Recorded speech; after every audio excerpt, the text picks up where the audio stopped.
What are we gonna do? Go find an elk and shoot it. Okay. Every time we raise the heat, farther, faster, higher, stronger. What seemed impossible to beat, someone is bound to make it look easy.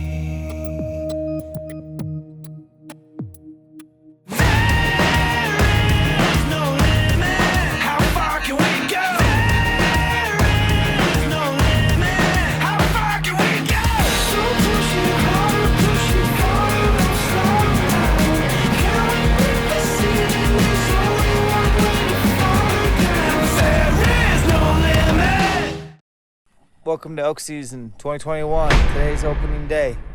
I did not kill a bull. Yeah. I didn't yet. I also didn't see a bull. Jake came over here yesterday and scouted while I was wasting time antelope hunting, and he's seen. Did you get any decent footage? Not really. It's like redneck phone scope with my phone. 6 points together. How many other bulls? There was a total of 8 bulls. Yeah, and I stopped counting the cows after like 60.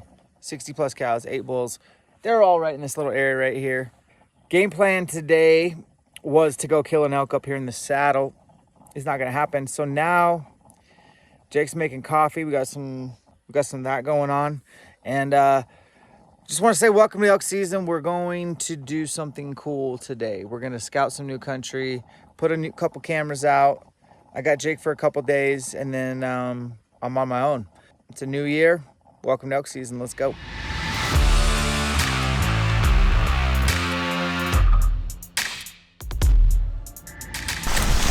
These are little honey stinger chews. I always throw a trail camera in. Always have a trail camera. It's worth the wait to me. This is what, the Force 20. Great little cheap cam from Spy Point. And cheap as in not cheaply made, but it works, dependable. Oh, we found a little water source on the motorcycle trail, and somebody had a tree stand on it. So, and no camera. So, and their pee bottles were still in the tree stand. So maybe they sat it this morning. That's what I got for you, midday update. We got a little more scouting to do, and then we're gonna get set up for tonight. Right now it's lunchtime. That's what I'm having for lunch. Jeez. I'm a grown boy. Louise. Good evening. Me and homeboy have a plan. Since the elk left earlier than us this morning, I think they went past our pinch point in the dark. We're taking it to them. We don't know where they bedded, but we followed their tracks way higher up the mountain. So we're trying to give ourselves more window of time to kill these elk this evening in transition, when they are transitioning from bedding to feeding. So because they have this is such big country, and they have so many bedding options. Yeah, it's just hard to decipher, and it changes probably daily. But we're gonna hunt till dark. That's a pro tip. Hunt till dark, then worry about hiking out. We're gonna get back really late tonight. We're still gonna get up early, unless we kill one tonight. Let's go. We'll bring you guys along. All right, guys. So Jake, we and I split up. Jake came over here, cut the elk tracks, followed them up. We figured they'd be coming out the same way. They did. We saw 7 or 8 cows. We think there's bulls with them, so we're gonna go move and get in position. No calling, just pure interception. Got to keep the wind in our face and not be seen right now. So we're gonna slip off the backside. Let's go. If this wind gets really consistent, like it should, in the next 15 minutes, we're gonna pop up to the road. Because if we see them from right here, if they start hustling, we're not gonna catch them. We got 7 or 8 cows in front. We're assuming the bulls are gonna show up, still bachelor. So we'll see. It's the smokiest. We don't have cell phone service. I bet it's the air quality is the worst I've ever been in. I heard that you can get coronavirus COVID-19 Delta Airlines variant if you are in smoke. So I'm looking forward to that, because then I'll have the immunities, and I still haven't gotten the... Sorry, don't judge. Jake, have you?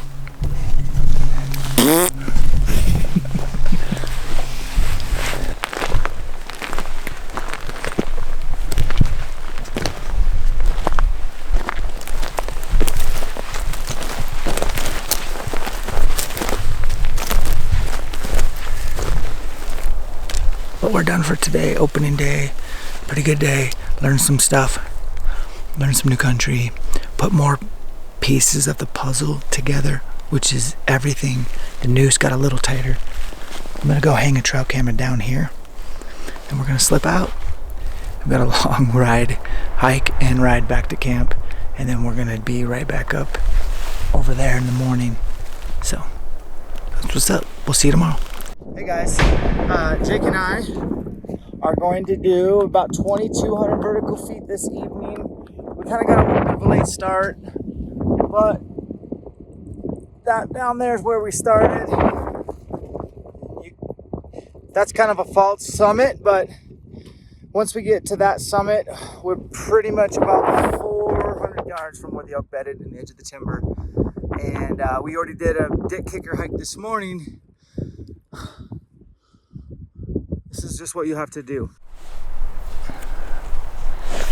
We are really close to where the elk went into the timber this morning. We glassed them from several miles away.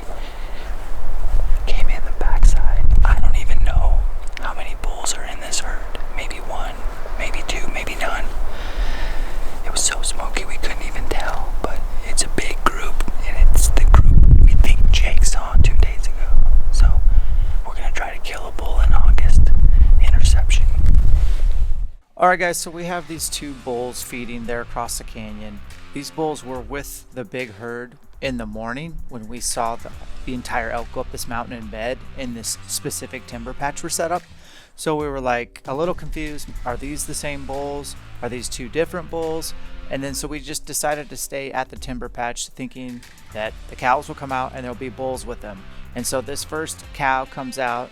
You can hear the vocalizations. We had just heard a cow bugle minutes before this, and these elk are filtering out 49 yards. Look at that. I mean, that cow's 49 yards away, slightly quartering away. And so I'm knocked up, ready to shoot, and no bull ever comes out with these 25 cows that you're about to see pop out.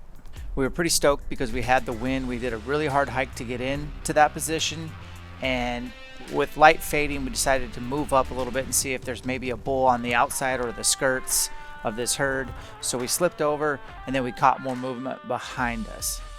All we're seeing is just cows, calves, and spikes, no bulls, no branched antlered bulls. And sure enough, there was even more elk, more than when we counted. There was upwards of 40 elk trying to come out of this timber patch.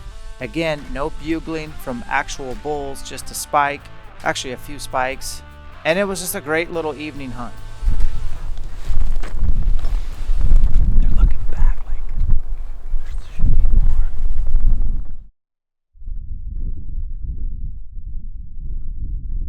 We had an awesome night. We literally picked the right spot to set up with the right wind. It was a dick kicker hike. I'm not kidding.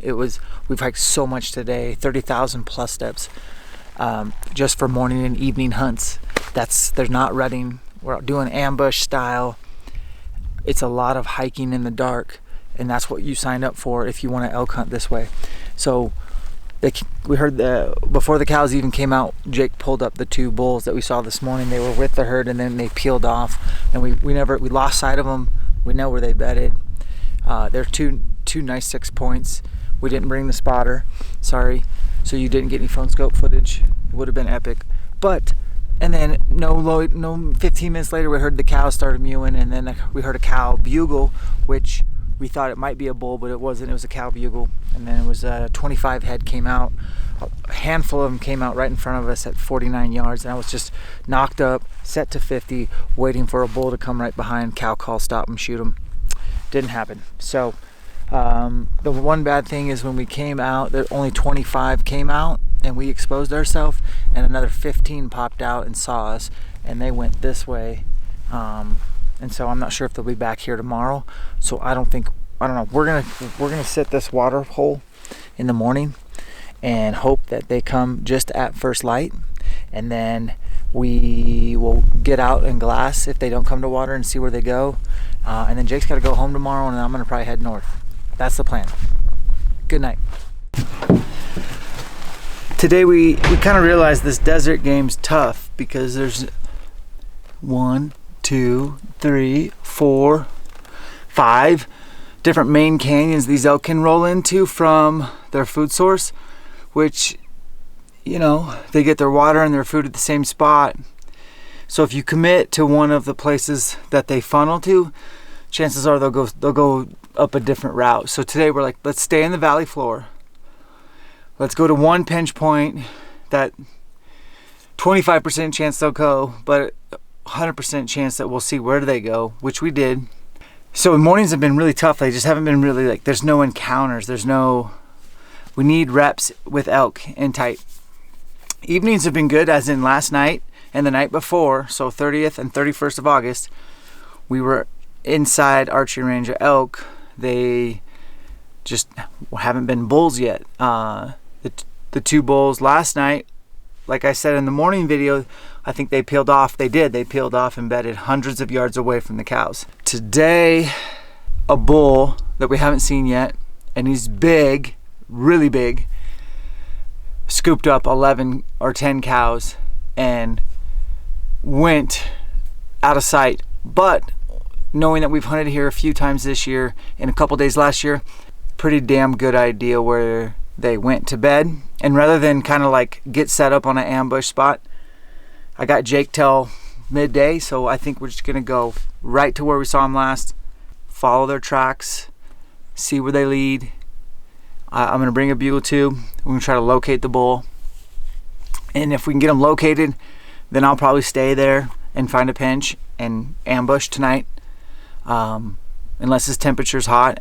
And if we can't find him at all, we're gonna bounce out.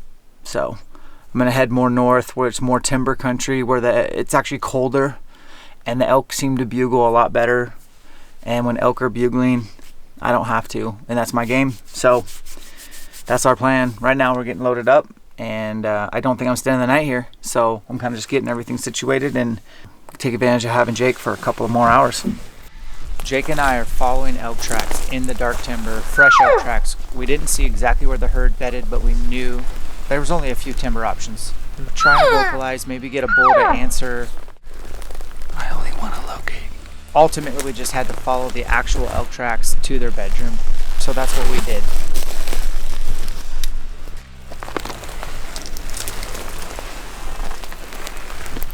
At this point, I knew we were probably about 100 yards from the herd. We'd just seen a cow, not on camera, seconds ago.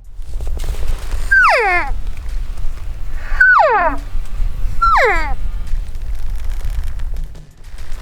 herd's 100 yards away, tops. I started raking, tried a few more calls, nothing answered.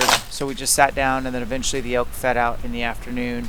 Then they were kind of spread out. So Jake and I were pretty much surrounded 360 degrees by elk. We had a great wind, and so we were just waiting for a bull to pipe off. This guy right here. It's supposed to have left 9 minutes ago, but we're in the bedroom. We got 2 cows there, a calf, a spike, and we're in the bedroom, still hunting. So Jake obviously stayed because we were in the middle of elk, but we just sat down and basically waited for the elk to do something. We did see a 5x5, but he wasn't a very big 5x5, and at this point in the game we were trying to shoot kind of something a little bit bigger, but nothing, man. The herd bull that we had heard earlier in the morning peeled out again, and so we decided to stay with the cows and hope that a bull would show up. And we just kept moving closer and closer, and eventually we got under 60 yards to majority of the cows, waiting for a bull to pop out.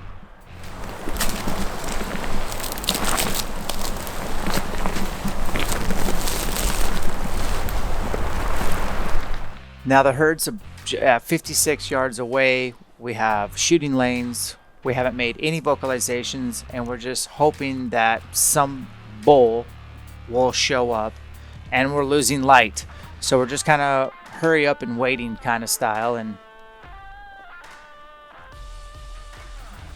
been chasing basically big herds that aren't bugling, aren't fired up, spot and stalk, spot and ambush. It's been good. Piles and piles of elk today. We got you some good footage. The big bull peeled off when we lost sight of them where they went to bed. he peeled off and bedded somewhere else. We found all the cows, all the spikes in a 5x5, but not the big 6. So we're gonna hike out, and Jake's gonna head home, and I'm gonna change spots once again. Camp number 6 coming up. We'll see you in the morning.